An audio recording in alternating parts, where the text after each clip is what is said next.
والله العظيم يا جدعان، يعني الكرة السمراء دي بتضحك اقسم بالله.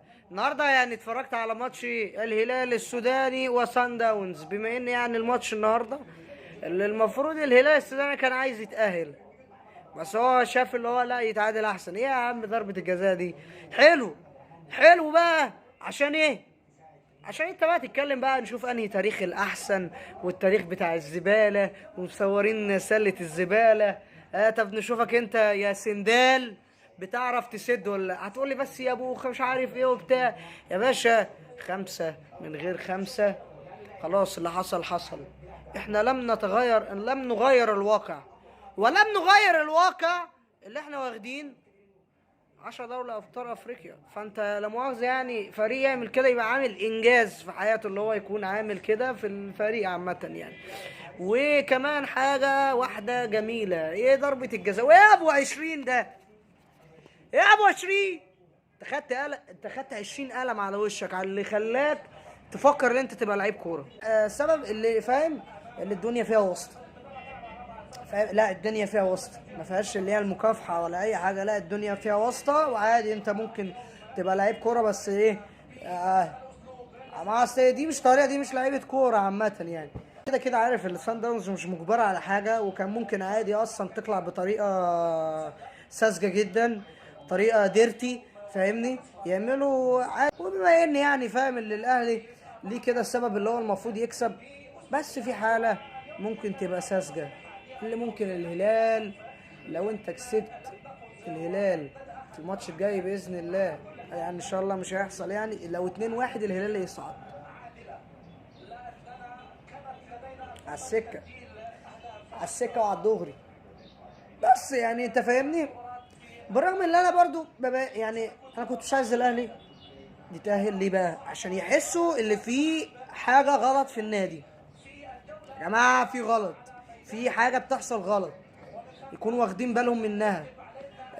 حوار اللي بقى فاهم في البيج بتاع الاهلي، مش محتاج انا اتكلم، خلاص الناس كلها عرفت خلاص اللي داير ايه، وعرف الكلام على ايه، ولو متضايقين بينزلوا الصوره لايه وبتاع، وعرفنا الكلام ده. وحوار يا جدعان بتاع خالد علي ده، يعني انا عايز اقول لكم على حاجه. انتوا بتقولوا اهلاوي ومش اهلاوي بتاع، يا جدعان ده هو اللي بيختار اوقات المطوشه.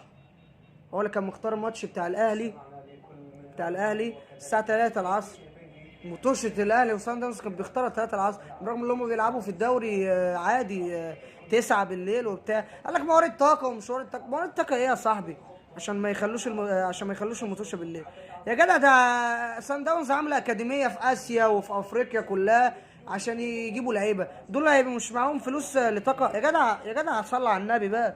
ده الراجل بتاع صاحب صن داونز راجل متريش كده، ماس بقى متروق عليه، ناس معبيه فلوس. يا ربنا يزيدهم ويزيدنا باذن الله يعني وكده. انت بقى المفروض بقى الماتش الجاي، انا بقى اللي مضحكني تاريخك اللي مش عارف ملقي في الزباله. والهلال كان بينزل بوست ويقول لك عملناه للزمالك. لا يا باشا بقى نبقى سندال لواحد لواحد وراجل لراجل.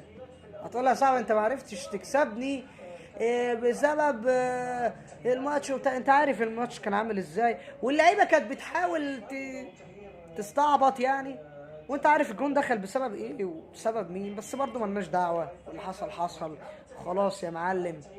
بس هل بقى انت لو بتتأهل هتعمل فارق كويس في افريقيا؟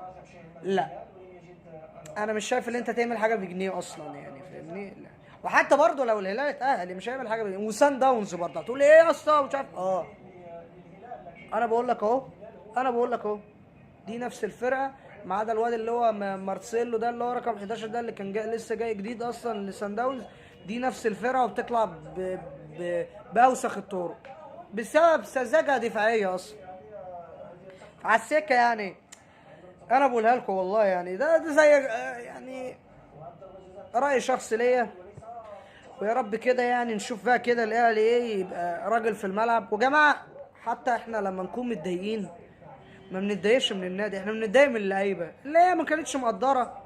والماتش بتاع امبارح انا حتى جاي 4-0 حاسس انا مبسوط ومش مبسوط، انا عارف ومش عارف، فاهمني؟ انا مضايقاني يعني الحاجه اللي تنسيني دي انا مش عارف ايه اللي ينسيني عشان انسى نتيجه زي دي والله. وجماعه برضو حوار يا جماعه خصومات الفلوس، الفلوس دي مش عادي، الناس دي معاها مليارات يعني، لعيبه الاهلي دي معاها ملايين يعني. انت المفروض تعمل حاجه تانية، ما أصل إيه؟ هتفضل تخصم ولا تحاول معاهم؟ كده كده عارفين في الماتش اللي الاهلي كسب فيه 5 اترفع عنهم العقوبه يعني، عادي ما فيهاش اي حاجه بتاعت الفلوس. ف ربنا يسهل، عشان احنا يعني فعلا دخلنا في كلام غويط جدا واحنا لسه بنبتدي طريقنا يعني وكده. فيا رب على الله كده الاهلي يعني ينصفنا، ويا رب كده برشلونة ينصفنا بكره، وعلى الله التسهيل يعني. يا رب يا رب يا رب، عشان الواحد زهق وجاله اكتئاب. الحمد لله، وعلى الله التسهيل.